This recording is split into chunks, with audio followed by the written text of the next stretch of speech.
എല്ലാവർക്കും ഒരിക്കൽ കൂടി ബെസ്റ്റോ യൂട്യൂബ് ചാനലിലേക്ക് സ്വാഗതം. ഇന്ന് നാം ചർച്ച ചെയ്യാൻ ഉദ്ദേശിക്കുന്നത് 10ാം തരം തുല്യതാ വിദ്യാർത്ഥികൾക്കുള്ള ഗണിതശാസ്ത്രത്തിന്റെ 2013 നടന്ന ചോദ്യ പേപ്പറിന്റെ 4ാമത്തെ പാർട്ട് വീഡിയോ ആണ്. കഴിഞ്ഞ 3 വീഡിയോകളിൽ നാം 17 ചോദ്യങ്ങളാണ് ചർച്ച ചെയ്തത്. ഇന്ന് നമുക്ക് അതിനുശേഷമുള്ള ചോദ്യത്തിലേക്ക് കടക്കാം. ഇവിടെ നോക്കാം 18ാമത്തെ ചോദ്യം. 18ാമത്തെ ചോദ്യത്തിൽ പൈ ഡയഗ്രാം വരക്കാനാണ്. നമുക്ക് പുതിയ സിലബസിൽ ഈ പൈ ഡയഗ്രാമുമായി ബന്ധപ്പെട്ട കാര്യങ്ങൾ പഠിക്കാനില്ല. അതുകൊണ്ട് തന്നെ ആ ചോദ്യം ഒഴിവാക്കി നമ്മൾ തൊട്ടടുത്ത ചോദ്യത്തിലേക്ക് കടക്കുകയാണ്. 19ാമത്തെ ചോദ്യം, ഒരു ഗാലറിയിൽ 20 വരികളിലായി കസേരകൾ ക്രമീകരിച്ചിരിക്കുന്നു. ആദ്യത്തെ വരിയിൽ 80 കസേരകളുണ്ട്. പിന്നീടുള്ള ഓരോ വരിയിലും അതിന് തൊട്ട് മുമ്പിലുള്ള വരിയിലേതിനേക്കാൾ 10 കസേരകൾ കൂടുതലിട്ടിരിക്കുന്നു. എന്നാൽ ക്വസ്റ്റ്യൻ എ, ഗാലറിയിലെ അവസാനത്തെ വരിയിൽ എത്ര കസേരകളുണ്ട്? ക്വസ്റ്റ്യൻ ബി, ഗാലറിയിൽ ആകെ എത്ര കസേരകളുണ്ട്? അപ്പൊ ഈ ചോദ്യം കേട്ടാൽ തന്നെ നമുക്കറിയാം 1ാമത്തെ അധ്യായമായ സമാന്തര ശ്രേണിയുമായി ബന്ധപ്പെട്ട ചോദ്യമാണ്. അപ്പൊ ഇതിൽ തന്നിരിക്കുന്ന കാര്യങ്ങൾ 1ാമത്തെ പാഠഭാഗവുമായി ബന്ധപ്പെട്ടുകൊണ്ട് നമുക്ക് എങ്ങനെ എഴുതാമെന്ന് നോക്കാം. ഒരു ഗാലറിയിൽ 20 വരികളിലായി എന്നാ പറഞ്ഞത്. അപ്പൊ എണ്ണമാണ് 20 എന്നുള്ളത്. അപ്പൊ നമുക്ക് n = 20 എന്ന് എഴുതാം. തൊട്ടടുത്ത് നോക്കാം, ആദ്യത്തെ വരിയിൽ 80 കസേരകളുണ്ട്. അതായത് ആദ്യ പദത്തെ നമ്മൾ എ എന്നോ അല്ലെങ്കിൽ എഫ് എന്നോ ഒക്കെ എഴുതാം. ഇതിൽ 80 എന്ന് എഴുതാം. ഇനി പറഞ്ഞിരിക്കുന്നത് ഓരോ വരിയിലും തൊട്ട് മുമ്പത്തിലേതിനേക്കാൾ 10 കസേരകൾ കൂടുതലുണ്ട് എന്നാണ് പറഞ്ഞത്. അതിനർത്ഥം ഡി, അതായത് പൊതുവ്യത്യാസം 10. ഇത്രയും കാര്യങ്ങളാണ് തന്നിരിക്കുന്നത്. ഇതിൽ നമ്മോട് ചോദിച്ചിരിക്കുന്നത് ഗാലറിയിലെ അവസാനത്തെ വരിയിൽ എത്ര കസേരകളുണ്ട്, അതായത് 20 എണ്ണമാണ് വരിയായിട്ടുള്ളത്. അപ്പൊ 20ാമത്തെ വരിയിൽ എത്ര കസേരകളുണ്ട് എന്നുള്ളത്. അപ്പൊ നമ്മൾ പഠിച്ച രീതി അനുസരിച്ച് നമുക്ക് ആദ്യം ഇതിന്റെ ബീജഗണിതം കണ്ടുപിടിക്കണം. അതായത് xn = dn പ്ലസ് ആദ്യ പദം മൈനസ് പൊതുവ്യത്യാസം. ഇതാണ് ബീജഗണിതം. അപ്പൊ ഡി എന്നുള്ളത് നമുക്കറിയാം 10, n പ്ലസ് എഫ് എന്ന് പറയുന്ന ആദ്യ പദം അതായത് 80 മൈനസ് പൊതുവ്യത്യാസം 10. അപ്പൊ ഇവിടെ നിന്ന് നമുക്ക് 10n, 80ൽ നിന്ന് 10 കുറച്ചാൽ നമുക്ക് 70 എന്ന് കിട്ടും. അപ്പൊ 10n പ്ലസ് 70 എന്ന് കിട്ടി. ഇനി ഇവിടെ 20ാമത്തെ വരിയിൽ എത്ര കസേരകൾ ഉണ്ട് എന്നുള്ളത്. അപ്പൊ x20 = 10 ഗുണിക്കണം n എന്നുള്ളത് 20 കൊടുത്താൽ ഉത്തരം കിട്ടും. അപ്പൊ 1020 എന്ന് പറയുന്നത് 200 പ്ലസ് 70, അപ്പൊ 270. 1ാമത്തെ ചോദ്യത്തിന് ഉത്തരം കിട്ടി കഴിഞ്ഞു. ഇനി 2ാമത്തെ ചോദ്യം, ആകെ എത്ര കസേരകൾ ഉണ്ട് എന്നുള്ളതാ. അതായത് നമുക്ക് കണ്ടുപിടിക്കേണ്ട തുകയാണ്. അപ്പൊ തുക സമം നമുക്കറിയാം പദങ്ങളുടെ എണ്ണം ഗുണിക്കണം ശരാശരി എന്നാണ്, അല്ലെങ്കിൽ മധ്യപദം. ഇവിടെ മധ്യപദം ഇരട്ട സംഖ്യയാണ്, അപ്പൊ 20 എന്നാണ്. അപ്പൊ നമുക്ക് മധ്യപദങ്ങളുടെ ശരാശരി, ഇതാണ് സമവാക്യം, മധ്യപദങ്ങളുടെ ശരാശരി. അപ്പൊ എണ്ണം എന്ന് പറഞ്ഞാൽ നമുക്കറിയാം 20 ആണ്, ഗുണിക്കണം മധ്യപദം ഏതാണ് നമുക്ക് കണ്ടുപിടിക്കണം. അപ്പൊ ഇവിടെ 20 ആണ് ഉള്ളത്. അപ്പം 20 വരിയാകും, അതിന്റെ പകുതി എടുത്തു കഴിഞ്ഞാൽ നമുക്ക് 10 എന്ന് കിട്ടും. അതായത് 10ാമത്തെ പദവും 11ാമത്തെ പദവും, അതായത് 10ാമത്തെ വരിയിലെ കസേരകളുടെ എണ്ണവും 11ാമത്തെ വരിയിലെ കസേരകളുടെ എണ്ണവും കൂട്ടിയിട്ട് അതിനെ പകുതി എടുക്കണം. അപ്പോഴാണ് നമുക്ക് മധ്യപദത്തിന് ശരാശരി കിട്ടുക. അപ്പൊ 10ാം പദം കണ്ടുപിടിക്കാൻ നമുക്കറിയാം ഇവിടെ 10n പ്ലസ് 70 എന്നുണ്ട്. അവിടെ നമുക്ക് 10 കൊടുത്തു കഴിഞ്ഞാൽ 10 ഗുണിക്കണം 10 പ്ലസ് 70, 10 10 100, 100ഉം 70ഉം കൂട്ടിക്കഴിഞ്ഞാൽ 170. ഇതാണ് 10ാമത്തെ വരിയിലെ കസേരകളുടെ എണ്ണം. ഇനി 11ാമത്തെ വരിയിലെ കസേര എന്ന് പറഞ്ഞാൽ 10 കൂട്ടി കൊടുത്താൽ, കാരണം പൊതുവ്യത്യാസം 10 ആയതുകൊണ്ട് 10 കൂട്ടി കൊടുത്താൽ നമുക്ക് 180 കിട്ടി. ഇനി ഇതിന്റെ ശരാശരി എന്ന് പറയുന്നത് ഇത് രണ്ടും കൂട്ടിയിട്ട് പകുതി എടുത്താൽ മതി. അതായത് ഇതിന്റെ മധ്യത്തിലുള്ള സംഖ്യ ആയിട്ടായിരിക്കും വരിക. അപ്പൊ അതായത് 175, 170ന്റെ 180ന്റെ ഇടയിൽ വരുന്ന സംഖ്യ 175. അപ്പൊ ഇവിടെ മധ്യപദങ്ങളുടെ ശരാശരി എന്ന് പറയുന്നത് 175. ഇത് രണ്ടും ഗുണിച്ചാല് നമുക്ക് തുക കിട്ടും. അപ്പൊ 2 ഗുണിക്കണം 175, നമുക്കറിയാം 350. അതിലേക്ക് ഒരു 0 കൂടെ ചേർത്ത് കൊടുത്താൽ നമുക്ക് ഉത്തരം കിട്ടും. അതായത് 3500 കസേരകളാണ് ഉണ്ടാവുക. ഇതിൽ അല്ലെങ്കിൽ എന്നുള്ള ഒരു ക്വസ്റ്റ്യൻ കൂടെ ഉണ്ട്, അത് നമുക്ക് ചെയ്തു നോക്കാം. അപ്പൊ 19ാമത്തെ ചോദ്യത്തില് അല്ലെങ്കിൽ എന്നുള്ള ക്വസ്റ്റ്യൻ ആണ് നമ്മൾ ചെയ്യുന്നത്. ആ ക്വസ്റ്റ്യൻ നോക്കാം നമുക്ക്. ഒരു സമാന്തര ശ്രേണിയിലെ 7ാം പദം 45ഉം 25ാം പദം 153 ആണ്. ഈ ശ്രേണിയിലെ 45ാം പദം എത്ര? ക്വസ്റ്റ്യൻ ബി, ഈ ശ്രേണിയിലെ ആദ്യത്തെ 45 പദങ്ങളുടെ തുക കാണുക. അപ്പൊ ചോദ്യത്തിൽ തന്ന കാര്യം ഒന്ന് എഴുതുന്നുണ്ട്. ഈ ഒരു ടൈപ്പ് ക്വസ്റ്റ്യൻ നമുക്ക് പുതിയ സ്കീമിൽ ഇല്ല, എന്നാലും നമുക്കിത് ചെയ്തു നോക്കാം. ഇവിടെ ഒരു സമാന്തര ശ്രേണിയിലെ 7ാം പദം 45. അപ്പൊ നമുക്ക് x7 എന്ന് കൊടുക്കാം. x7 സമം 45. അതുപോലെ 25ാം പദം, അതായത് x25 സമം 153. നമ്മോട് ചോദിച്ചിരിക്കുന്നത് ഒന്നാമത്തെ ചോദ്യം എന്ന് പറയുന്നത് ഈ ശ്രേണിയിലെ 45ാം പദം എത്ര, അതായത് x45 എത്ര. അപ്പൊ ഇങ്ങനെയുള്ള ചോദ്യങ്ങൾ നമ്മൾ കിട്ടുമ്പോൾ ശ്രദ്ധിക്കേണ്ടത് ഈ x7, അതായത് 7ാം പദം എന്ന് പറയുന്ന ആദ്യ പദം പ്ലസ് 6 പൊതുവ്യത്യാസം. ഇത് പഠിച്ചു നോക്കണം. 7ാം പദം എന്ന് പറയുന്നത് ആദ്യ പദം പ്ലസ് 6 പൊതുവ്യത്യാസം 45. ഇനി 25ാം പദം എന്ന് പറയുന്നത് ഇതേ രീതിയിൽ പറഞ്ഞു കഴിഞ്ഞാൽ ആദ്യ പദം പ്ലസ് 24 പൊതുവ്യത്യാസം, അതാണ് 153. അപ്പോ 45ാമത്തെ പദം എന്ന് പറയുമ്പോൾ ഇതേ രീതിയിൽ നമ്മൾ എഴുതി കഴിഞ്ഞാൽ ആദ്യ പദം പ്ലസ് 44 പൊതുവ്യത്യാസം. ഇത് കിട്ടിക്കഴിഞ്ഞാൽ നമുക്ക്, അതായത് ഇത് കണ്ടുപിടിക്കാനാണ് നമ്മുടെ ഒന്നാമത്തെ ചോദ്യം. അപ്പൊ എ കാണേണ്ടതുണ്ട്, അതുപോലെ ഡിയും കാണേണ്ടത്. അപ്പൊ ആ എയും ഡിയും നമുക്ക് ഈ സമവാക്യത്തിൽ നിന്ന് കിട്ടും. അപ്പൊ ഇതൊന്ന് നമുക്ക് കുറച്ച് നോക്കാം. 153 45 കുറച്ചാല് ഇവിടെ നോക്കാം. 3ൽ നിന്ന് 5 കുറക്കാൻ പറ്റില്ല. അപ്പൊ 1 എടുത്താൽ 13 5 കുറച്ചാല് 8 0 1 108 എന്ന് കിട്ടും. ഇനി 24 ഡിയിൽ നിന്ന് 6 ഡി കുറച്ചാൽ നമുക്ക് 18 ഡി എന്ന് കിട്ടും. അപ്പൊ ഡി സമം 108 ഹരിക്കണം 18. നമുക്കറിയാം 6 18 ആണ് 108. അപ്പൊ 6 എന്ന് കിട്ടി. അപ്പൊ ഡി സമം 6. ഇനി ആദ്യ പദം കണ്ടുപിടിക്കാൻ നോക്കാം. എ പ്ലസ് 6 ഡി സമം 45 എന്ന സമവാക്യത്തിൽ കൊടുത്തു നോക്കാം. അപ്പൊ എ പ്ലസ് 6 ഗുണിക്കണം ഡി എന്ന് പറയുന്നത് 6 സമം 45. അപ്പൊ 6 6 നമുക്കറിയാം 36. ഇനി എ സമം എന്നാണ് കിട്ടേണ്ടത്. അപ്പൊ പ്ലസ് 36 സമത്തിനപ്പുറത്തേക്ക് കൊണ്ടുപോയാൽ 45 മൈനസ് 36. അത് നമുക്കറിയാം 45 36 കുറച്ചാൽ 9. അപ്പൊ നമുക്ക് ആദ്യ പദവും കിട്ടി, പൊതുവ്യത്യാസവും കിട്ടി. അപ്പൊ ഇവിടെ കൊടുത്തു കഴിഞ്ഞാൽ നമുക്ക് 45ാമത്തെ പദം കിട്ടും. അപ്പൊ എ എന്ന് പറയുന്നത് 9, 44 ഗുണിക്കണം ഡി, ഡി എന്ന് പറയുന്നത് 6. അപ്പൊ ആദ്യം ഗുണിച്ചിട്ടേ ഇത് കൂട്ടാൻ പാടുള്ളൂ. അപ്പൊ ഒന്ന് ഗുണിച്ചു നോക്കാം നമുക്ക്. 4 6 24 ശിഷ്ട 2, 4 6 24 2 26. അപ്പൊ 264 കിട്ടും പ്ലസ് 9. ഇനി ഇത് രണ്ടും കൂട്ടി കഴിഞ്ഞാൽ നമുക്ക് 273. അപ്പൊ 45ാമത്തെ പദം എന്ന് പറയുന്നത് 273.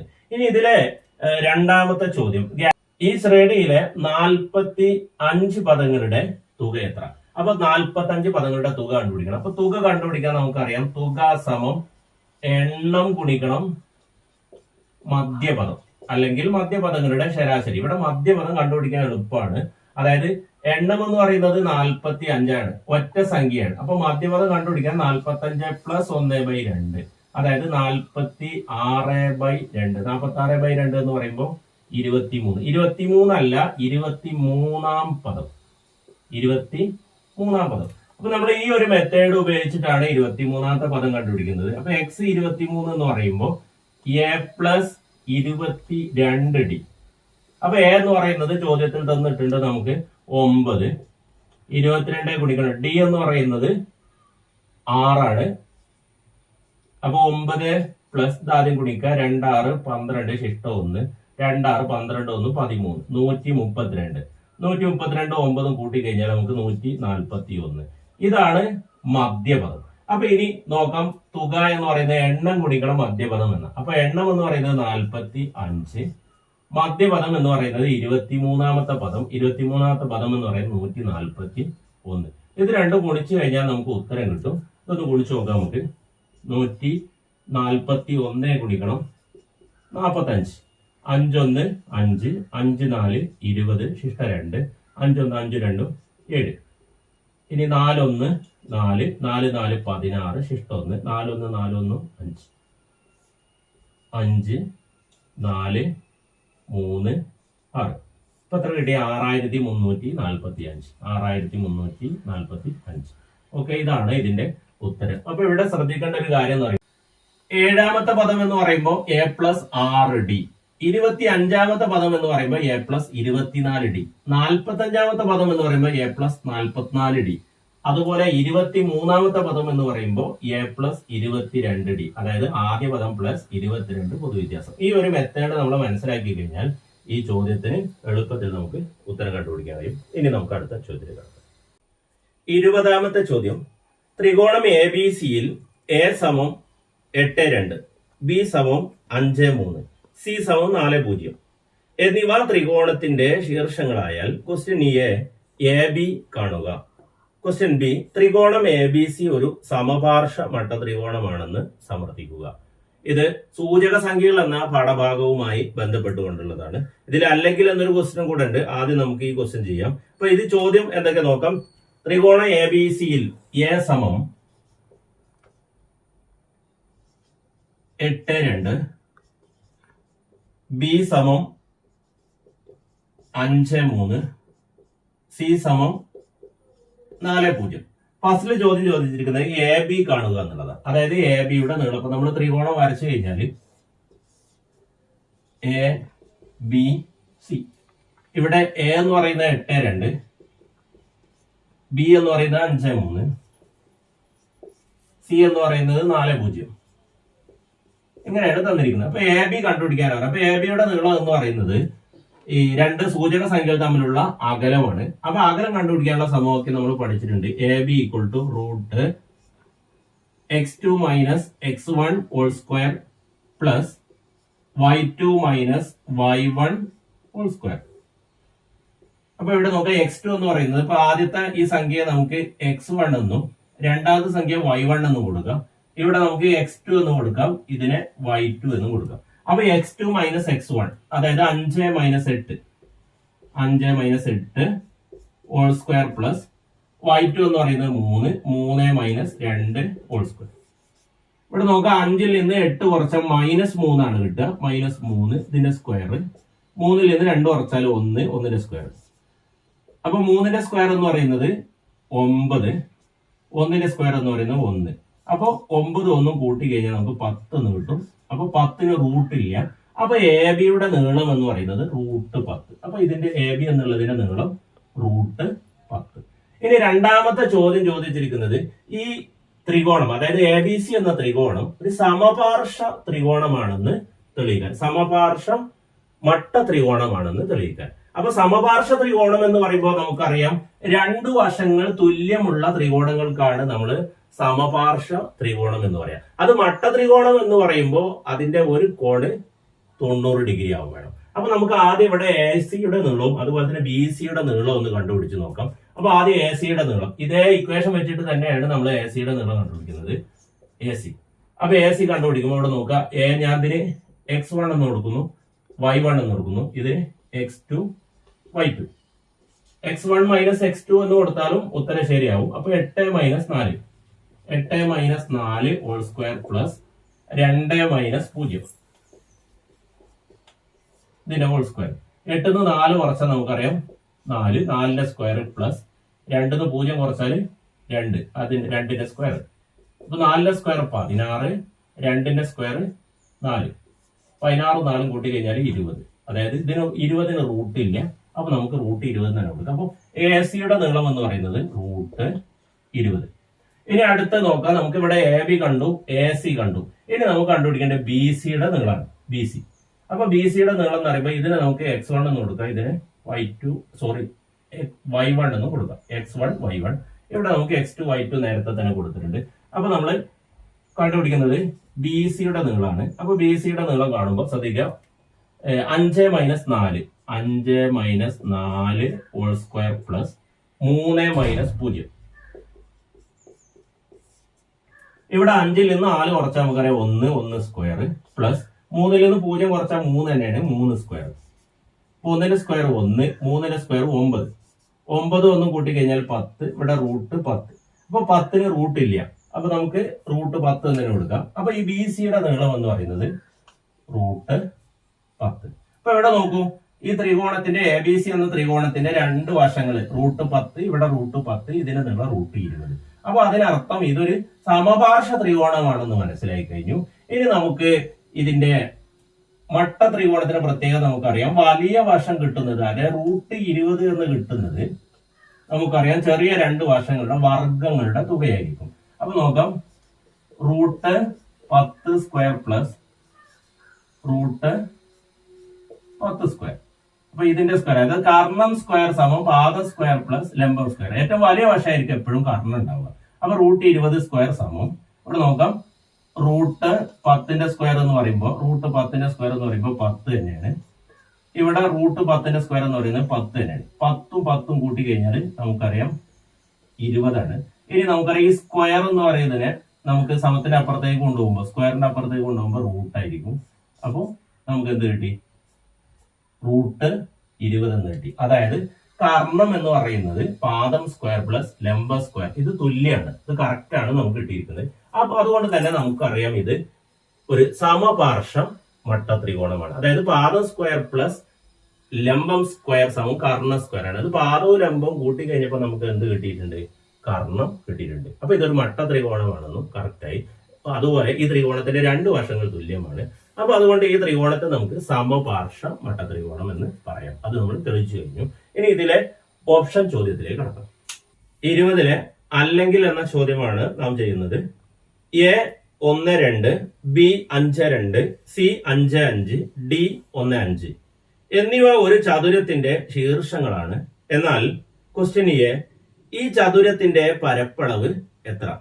ക്വസ്റ്റ്യൻ ബി, ചതുരത്തിന്റെ ഒരു വികർണത്തിന്റെ നീളം കാണുക. അപ്പോ ഈ പറഞ്ഞ ചോദ്യത്തിൽ പറഞ്ഞ കാര്യങ്ങളൊക്കെ ഇവിടെ ബോർഡിലുണ്ട്. അതുപോലെ ഒരു ഏകദേശ ചിത്രം വരച്ചുകൊണ്ട് അതിന്റെ ശീർഷങ്ങളൊക്കെ അടയാളപ്പെടുത്തുകയും ചെയ്തിട്ടുണ്ട്. ഇവിടെ നോക്കാം, ഇവിടെ നമ്മോട് ചോദിച്ചിരിക്കുന്ന ഒന്നാമത്തെ ചോദ്യം പരപ്പളവ് എത്ര എന്നുള്ള. അപ്പൊ പരപ്പളവ് കണ്ടുപിടിക്കണമെങ്കിൽ ചതുരത്തിന്റെ പരപ്പളവ് എന്ന് പറയുന്നത് നീളം ഗുണിക്കണം വീതി. നീളം ഗുണിക്കണം വീതി. അപ്പൊ പരപ്പളവ് സമം നീളം ഗുണിക്കണം വീതിയാണ്. അപ്പൊ നീളം ഈ കാണുന്നതാണ്, വീതി എന്ന് പറയുന്നത് ഇതാണ്. അപ്പൊ നീളം ഗുണിക്കണം വീതി. അപ്പൊ നീളം കണ്ടുപിടിക്കാൻ ഇവിടെ നോക്കാം, ചതുരായതുകൊണ്ട് തന്നെ ഇതിന്റെ y അക്ഷം രണ്ടും തുല്യാണ്, 2, 2. അപ്പൊ ഇതിന്റെ x അക്ഷങ്ങൾ തമ്മിലുള്ള അകലം കണ്ടുപിടിച്ചാൽ നമുക്ക് നീളം കിട്ടും. അതായത് 1, 5 ആണ്. അപ്പൊ 5-ന്ന് 1 കുറച്ചാൽ നമുക്ക് 4 എന്ന് കിട്ടി. അപ്പൊ നീളം എന്ന് പറയുന്നത് 4. ഇനി വീതി എന്ന് പറയുന്നത് നോക്കാം, ഇവിടെ x അക്ഷങ്ങൾ തുല്യാണ്, y അക്ഷങ്ങൾ വ്യത്യാസമുണ്ട്. ഇവിടെ x 5, 5, y എന്ന് പറയുന്നത് 2, 5. അപ്പൊ വൈകൾ തമ്മിലുള്ള അകലം കണ്ടുപിടിച്ചാൽ, അപ്പൊ 5-ൽ നിന്ന് 2 കുറച്ചാൽ നമുക്ക് 3 എന്ന് കിട്ടും. അപ്പൊ വീതി എന്ന് പറയുന്നത് 3. അപ്പൊ നമുക്ക് പരപ്പളവ് കിട്ടി. 4 ഗുണിക്കണം 3 എന്ന് പറയുന്നത് 12 സെന്റിമീറ്റർ സ്ക്വയർ. ഇനി രണ്ടാമത്തെ ചോദ്യം എന്ന് പറയുന്നത് ചതുരത്തിന്റെ വികർണത്തിന്റെ നീളം കാണുക. ഇതാണ് വികർണം. ഈ വികർണത്തിന്റെ നീളം കണ്ടുപിടിക്കുക. അപ്പൊ വികർണത്തിന്റെ നീളം കണ്ടുപിടിക്കാൻ തന്നെ രണ്ട് രീതിയിൽ നമുക്ക് കണ്ടുപിടിക്കാം. ഒന്നാമത്തത് ഇവിടെ നോക്കാം. ഒന്നാമത്തെ മെത്തേഡ് എയും സിയും തമ്മിലുള്ള അകലം കണ്ടുപിടിച്ചാൽ മതി. രണ്ടാമത്തത് ഇതൊരു മട്ട ത്രികോണമാണ്. മട്ട ത്രികോണം ആകുമ്പോൾ ഇവിടെ പാദമുണ്ട്, ഇവിടെ ലംബമുണ്ട്. പാദവും ലംബം കിട്ടി കഴിഞ്ഞാൽ നമുക്ക് കർണം കണ്ടുപിടിക്കാൻ എളുപ്പമാണ്. അപ്പൊ ആ രീതിയിൽ വെച്ച് ഞാൻ ചെയ്യാൻ രണ്ട് മെത്തേഡ് വെച്ച് ചെയ്യുന്നുണ്ട്. അപ്പൊ നോക്കാം, കർണം സമം റൂട്ട് പാദം സ്ക്വയർ പ്ലസ് ലംബം സ്ക്വയർ. അപ്പൊ 4 സ്ക്വയർ 16, 3ന്റെ സ്ക്വയർ 9. 9ഉം 16ഉം കൂട്ടി കഴിഞ്ഞാൽ നമുക്ക് 25 എന്ന് കിട്ടും. 25ന്റെ റൂട്ട് എന്ന് പറയുന്നത് 5. അതിന് കർണത്തിന്റെ നീളം അല്ലെങ്കിൽ വികർണത്തിന്റെ നീളം എന്ന് പറയുന്നത് 5. ഈ പാഠഭാഗവുമായി കാണുമ്പോൾ നമുക്ക് എയും സിയും തമ്മിലുള്ള അകലമാണ് കണ്ടുപിടിക്കേണ്ടത്. അപ്പൊ നമ്മൾ നേരത്തെ ചെയ്ത ആ രീതിയിൽ ഇത് x1 എന്ന് കൊടുക്കാം, ഇത് y1 എന്ന് കൊടുക്കാം. ഇവിടെ നമുക്ക് x2 എന്ന് കൊടുക്കാം, ഇവിടെ y2. ഇവ തമ്മിലുള്ള അകലം കണ്ടുപിടിക്കാൻ x1 minus x2 1 minus 5 whole square plus y1 minus 2 minus 5 y2 whole square. അതായത് 1 മൈനസ് 5 2 മൈനസ് 5. അതാണ് x1 minus x2 y1 minus y2 എന്ന് പറയുന്നത്. അപ്പൊ 1ൽ നിന്ന് 5 കുറച്ചാൽ അറിയാം നമുക്ക് -4 ആണ്. അപ്പൊ -4 സ്ക്വയർ പ്ലസ് 2ൽ നിന്ന് 5 കുറച്ചാൽ -3 സ്ക്വയർ. 4ന്റെ സ്ക്വയർ 16. മൈനസ് ആണെങ്കിലും പ്ലസ് ആണെങ്കിലും ഒക്കെ സ്ക്വയർ എപ്പോഴും പ്ലസ് ആയിരിക്കും. അപ്പൊ 3ന്റെ സ്ക്വയർ എന്ന് പറയുന്നത് 9. 16 9 കൂട്ടി കഴിഞ്ഞാൽ 25. 25ന്റെ റൂട്ട് എന്ന് പറയുന്നത് 5. അപ്പൊ ഈ പാഠഭാഗവുമായി ഉള്ള ചോദ്യം ആയതുകൊണ്ടാണ് ഈ രീതിയിൽ ചെയ്ത്. ഇനി ഇങ്ങനെ ചെയ്താലും പ്രശ്നമല്ല, രണ്ടും സെയിം തന്നെയാണ്. രണ്ടിനെയും ഉത്തരം നമുക്ക് 5 എന്ന് കിട്ടിക്കഴിഞ്ഞു. ഓക്കെ, നമ്മൾ ഈ 2013 20 ചോദ്യങ്ങളാണ് നമ്മൾ ഡിസ്കസ് ചെയ്തത്. ഇതിൽ നിന്ന് 2 ചോദ്യങ്ങൾ മാത്രമാണ് നമ്മൾ ഒഴിവാക്കിയിട്ടുള്ളത്. കാരണം പുതിയ സിലബസ് അനുസരിച്ച് നമുക്ക് 2 ചോദ്യങ്ങൾ ഇതിലില്ല. അപ്പൊ 4 പാർട്ടുകളിലായിട്ടാണ് വീഡിയോ ചെയ്തിട്ടുള്ളത്. അപ്പോൾ എല്ലാ വീഡിയോകളും കാണാൻ ശ്രമിക്കുക. നിങ്ങൾക്ക് ഇഷ്ടപ്പെട്ടു കഴിഞ്ഞാൽ ലൈക്ക് ചെയ്യുക, നിങ്ങളുടെ സുഹൃത്തുക്കളിലേക്ക് ഷെയർ ചെയ്യുക. Okay, thank you.